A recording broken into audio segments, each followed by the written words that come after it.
अस्सलामुअलैकुम। Welcome to एमरात। दोस्तों 8 मई की दोपहर को या सुबह 11-12 बजे के करीब इंडिया की तरफ से पाकिस्तान के मल्टीपल शहरों पर लॉयटरिंग म्यूनिशंस फायर किए गए हैं और इन लॉयटरिंग म्यूनिशन के बाद इंडियन मीडिया की तरफ से ऑफिशियली ये क्लेम किया जा रहा है कि इंडिया ने पाकिस्तान का एक HQ-9 long range air defence system destroy किया है। उसके साथ साथ एक स्वीपिंग नैरेटिव बनाया जा रहा है कि पाकिस्तान के 12 शहरों पर लॉयटरिंग म्यूनिशन फायर कर दिए गए हैं और पाकिस्तान में डर का माहौल है, ये कर दिया है और वो कर दिया है। इसके बारे में पाकिस्तानी साइड पर भी ओबियसली गमो गुस्सा पाया जा रहा है कि हमारे 12 शहरों पर लॉयटरिंग म्यूनिशन फायर हो जाना ये कोई मजाक नहीं है और इसके पीछे कुछ अहम फैक्ट्स हैं जो हमारी साइड पर भी लोगों को समझने की ज़रूरत है और इसमें बहुत से वो क्वेश्चन जो आप लोगों के जहन में है उनका जवाब देने की कोशिश करूँगा और उसके साथ साथ जो हमारे पास सबूत है वो भी आप लोगों के सामने प्रेजेंट करूँगा।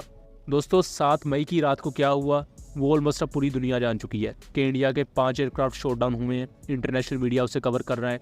फ्रांस तो अपना राफेल एयरक्राफ्ट मान गया है कि हमारा राफेल एयरक्राफ्ट एक कंफर्म डिस्ट्रॉय हुआ है। बाकियों को उन्होंने कहा है कि हम असेस कर रहे हैं, उसके बारे में भी वो भी अपडेट करेंगे। इसके साथ साथ इंडिया की 10 से ज़्यादा बॉर्डर पोस्ट डिस्ट्रॉय हुई हैं। उसके ऑफिशियली पाकिस्तान ने फुटेजेस वगैरह सब रिलीज़ कर दिए हैं और उनको हमने अपने व्हाट्सएप चैनल पर भी कवर किया हुआ है। हम यहाँ उन चीज़ों को नहीं दिखा सकते because of their violent nature, तो उनको आप वहाँ जाके चेकआउट कर सकते हैं। लिंक इन तमाम चीज़ों का डिस्क्रिप्शन में मैं साथ साथ दे दूंगा। अब 8 मई की दोपहर के वक्त या सुबह के वक्त इंडियन साइड से पाकिस्तान के तकरीबन 12 के करीब शहरों पर लॉयटरिंग म्यूनिशंस फायर किए जाते हैं और इन लॉयटरिंग म्यूनिशन में इंडिया इस्तेमाल करता है Israeli made Harop drone. Harop drone basically 135 kilogram का ड्रोन है जो कि 23 किलोग्राम के वॉरहेड को कैरी कर सकता है। इसकी टोटल रेंज 1000 किलोमीटर है और 6 से 9 घंटे तक का इसका एंड्योरेंस टाइम है। अपने आप में ये एक दुनिया के बेहतरीन लॉयटरिंग म्यूनिशंस में से एक समझा जाता है। तो ऐसे 26 के करीब ड्रोन्स पाकिस्तान की तरफ इंडिया की तरफ से फायर किए जाते हैं, यानी कि जिनमें लाहौर है, गुजरांवाला है, चकवाल है, बहावलपुर है, मियानो का एरिया है सिंध में, फिर घोटकी भी है, कराची है, रावलपिंडी, अटक और इसके अलावा भी कुछ दूसरे एरियाज़ हैं। वहाँ पर ये ड्रोन्स आते हैं जिनको पाकिस्तानी साइड से इंटरसेप्ट किया जाता है। और इस वक्त दोस्तों जो कंफर्म्ड हमारे पास फिगर्स हैं कि इन 26 में से 25 ड्रोन्स को पाकिस्तान ने हवा में इंटरसेप्ट कर लिया था और इनको शॉट डाउन करने वाले ज़्यादातर पाकिस्तान के man pad surface to air missile system से, उसके साथ साथ ओर्लिकॉन 35 mm की कैनन थी। लेकिन इंडियन मीडिया पर यह दिखाया जा रहा है कि उन्होंने पाकिस्तान के इतने शहरों पर इतने ड्रोन भेज दिए तो पता नहीं कि तबाही मच गई, ऑन ग्राउंड कुछ भी नहीं हुआ। अब बेसिकली एक ड्रोन लाहौर में हिट हुआ है, लाहौर पर उन्होंने 4-5 ड्रोन्स भेजे हैं जिनमें से एक ड्रोन हिट हुआ है और उसमें कहा जा रहा है कि जो ground based power generation vehicle होती है वो हिट हुई है, जिसको इंडियन साइड पर एयर डिफेंस सिस्टम कहा जा रहा है। हालांकि ये व्हीकल सिविल अदारों में भी यूज़ होती है, जो लोग ऑफिस वगैरह में जाते हैं जिनके बड़े ऑफिस हैं वो इन चीज़ों को समझ सकते हैं। तो उसके साथ साथ ये मिलिट्री पर्पसेज में भी यूज़ होती है और ये व्हीकल लाहौर एयरपोर्ट पर थी जहाँ सिविलियन चीज़ें होती हैं। इसके अलावा जितने भी बाकी 25 ड्रोन्स थे वो तमाम के तमाम पाकिस्तान ने कामयाबी के साथ डिस्ट्रॉय कर दिए हैं।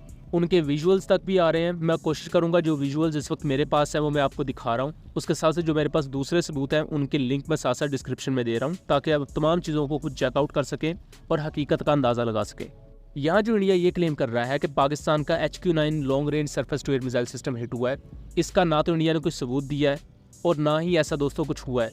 ये मैं ग्राउंड सोर्सेज से और ऑफिशियल सोर्सेज से कंफर्म करके ही आपको चीज़ बता रहा हूँ कि सिर्फ एक पावर जनरेशन व्हीकल हिट हुई है और वो भी जो सिविलियन डोमेन के लिए यूज़ होती थी। और इंडियन साइड पर से कहा जा रहा है कि हमने suppression of enemy air defence system का ऑपरेशन कंडक्ट किया है। Suppression of enemy air defence system या सीड मिशन ये होता है कि दुश्मन के एयर डिफेंस सिस्टम को डिस्ट्रॉय किया जाता है, जिसको ये करने में कामयाबी के साथ नाकाम हो चुके हैं। लेकिन इसके साथ साथ एक अहम चीज़ ज़रूर है कि जो इस वक्त फुटेजेस आ रही हैं कि किसी जगह पर आग लगी हुई है, किसी जगह पर ड्रोन का मलबा गिर रहा है और धमाका हो रहा है, वो बेसिकली ये है कि जब इनको शॉट डाउन किया जाता है तो जाहिर बात है इनमें फ्यूल है, इनमें इंजन है, तो हवा में इनमें आग भड़क जाती है और वही मलबा जब ज़मीन पर गिरता है तो जाहिर बात धमाका होता है। तो ये सारी फुटेजेस उसकी है, सिर्फ लाहौर में एक हिट हुई है। इसी तरह इसका एक मलबा घोटकी में गिरा है जिसके इर्द गिर्द आप आवाम को देख सकते हैं और आवाम इस वक्त पाकिस्तान जिंदाबाद और पाक फौज जिंदाबाद वगैरह के नारे मार रही है। लेकिन सिंध में अनफॉर्चुनेटली एक कैजुअलिटी हुई है क्योंकि जब इस ड्रोन को इंटरसेप्ट किया गया पाकिस्तान की तरफ से तो इसका मलबा फैलकर एक घर के ऊपर गिरा है। अनफॉर्चुनेटली उसमें एक शख्स की शहादत हुई है, अल्लाह ताला उन्हें जन्नतुल फिरदौस में जगह दे। अब चूंकि इंडिया ने यह भंड मारा है और ऊपर से हुई है नाकामी, और इस चीज़ को दुनिया भी कोई अच्छा नहीं क्लेम कर रही। जाहिर बात है कोई मुल्क भी इसको सपोर्ट नहीं कर सकता कि आपने दूसरे मुल्क के सिविलियन या उनके एरियाज़ पर ही लॉटरिंग म्यूनिशन फायर किए हैं। तो इंडियन साइड पर यह प्रेस रिलीज जारी की गई है कि पाकिस्तान ने कल के दिन हमारे कश्मीर के बहुत से एरियाज़ में जाके कोई मिसाइल स्ट्राइक्स की है या लॉटरिंग म्यूनिशन फायर की है। दोस्तों मैं क्लियर कर दूं, कल LOC पर पाकिस्तान ने 10 से ज़्यादा इंडियन पोस्ट डिस्ट्रॉय की है और 5 एयरक्राफ्ट शॉट डाउन किए जो कंफर्म है और इसे पूरी दुनिया मान रही है। अब यहाँ एक अहम चीज़ थी कि इतने ज़्यादा ड्रोन्स फायर करने का एक तो ये मकसद था कि इनमें पैसिव सीकर होता है कि जैसे ही एयर डिफेंस सिस्टम का कोई रेडार एक्टिव होगा ये अपने आप उसकी तरफ स्टीयर हो जाएंगे। तो इनका काम हमारे एयर डिफेंस सिस्टम्स को हिट करना था, जिसमें ये हो गए नाकाम। अब ये जो HQ-9 का शोशा छोड़े हैं उसके इनके पास कोई विजुअल्स नहीं है। आप सिंपल सा लॉजिकल फैक्ट यहाँ समझें कि अगर पाकिस्तान ने इनके 5 जहाज़ या 4 जहाज़ डिस्ट्रॉय किए, उसकी रैकेज तक की तस्वीरें मौजूद हैं। खुद इंडियन मीडिया भी कह रहा है कि हमारे जहाज़ क्रैश हुए हैं, 1 बठिंडा में, 3 कश्मीर में, ये आपके सामने है। फिर इंडिया की जो पोस्ट हिट हुई हैं सब की फुटेजेस इस वक्त मौजूद हैं सोशल मीडिया पर, जाके आप खुद भी देख सकते हैं। कॉमन सेंस की बात है कि पाकिस्तान का प्रीमियम HQ-9 हिट हो जाए और उसके विजुअल्स ही ना हो, ये कैसे हो सकता है? या ये भी हो सकता है कि ये लोग पावर जनरेशन व्हीकल को ही एयर डिफेंस सिस्टम ना कहीं कहते हों। लेकिन दोस्तों जो मेन मकसद इस पूरे मामले के पीछे था वो ये कि ये चाहते थे कि पाकिस्तान पैनिक करके अपने long range air defence systems को फायर करेगा, जिससे इंडिया को उनकी लोकेशन मालूम होगी ऑब्वियसली, और उसके बाद उनको एक तो न्यूट्रलाइज करने का चांस होगा और इंडियन एयरफोर्स के लिए स्ट्राइक करने के लिए उनको वो लोकेशंस मिलेंगी। लेकिन पाकिस्तान के जो short range air defence systems हैं और एंटी एयरक्राफ्ट गन्स हैं उन्होंने एक्सेप्शनल परफॉर्म किया है और इन 26 में से 25 ड्रोन्स को शॉट डाउन किया है। लेकिन इसके बाद जो अहम क्वेश्चन है कि हमारा रिस्पांस, अगर इंडिया को 7 मई की रात के बाद भी सुकून नहीं आया है, जो कि लग रहा है कि उन्हें नहीं आया, तो इसका रिस्पांस भी आएगा। अब ऐसा नहीं होता कि हर चीज़ का रिस्पांस उसी वक्त उठ के आपने काउंटर अटैक मारना है। जाहिर बात है इसको पाकिस्तान प्लान करेगा और हमारे टाइम पर हमारी जो प्लेस हम चूज़ करेंगे उस पर इंडिया को रिस्पांस दिया जाएगा और रिस्पांस ऐसा होगा कि इंडिया याद रखेगा।